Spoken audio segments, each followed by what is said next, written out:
A 23-member delegation comprising Vaishnavite saints from Assam has reached Prayagraj to participate in the Mahakumbh Mela. The delegation led by North Gamlabari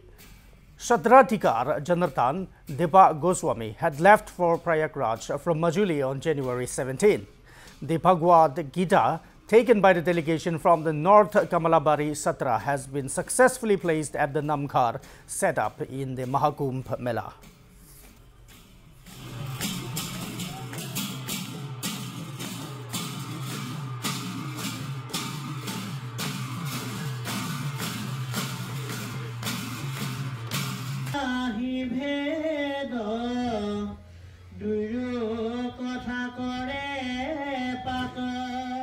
ইতিমধ্যে আমাৰ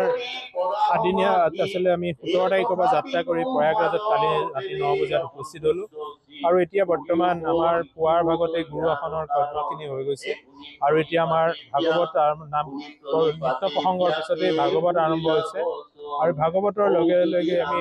আমাৰ অখণ্ডভাৱে হ'ব 7 দিনীয়া 7 ৰাতি এই অখণ্ড ভাগৱতৰ কাৰ্যসূচী ৰূপায়িত হৈ থাকিব আৰু তাৰ লগে লগে যিটো ৰাজনৈতিক ক্ষেত্ৰত প্ৰয়াগৰাজ যি ভূমি তাত আমাৰ প্ৰজ্ঞা ফাউণ্ডেশ্যনেও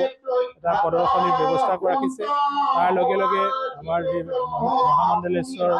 কেশৱ দাস ডাঙৰীয়া আছে তেখেতেও যাৰ প্ৰতি তত্ত্বাৱধানত আছে আৰু বিশেষকৈ এই কাৰ্যসূচী এটা সুন্দৰৰূপে আৰম্ভ হৈছে আমাৰ প্ৰথমবাৰৰ কাৰণে যেহেতু আমি প্ৰয়াগৰাজত এই কাৰ্যসূচী কৰিবলৈ সক্ষম হৈছোঁ গতিকে আমি সকলোৱে ধন্য আমি আশা ৰাখিছোঁ সকলোৱে আহক অসমৰ যিসকল ইয়াত আছে সকলোৱে আহি অন্ততঃ নামঘৰত সেৱা দি ধৰক আৰু গংগাৰ পাৰত এক নৈমিষাৰণ্যৰ সৃষ্টি হৈছে বুলি অনুভৱ হৈছে।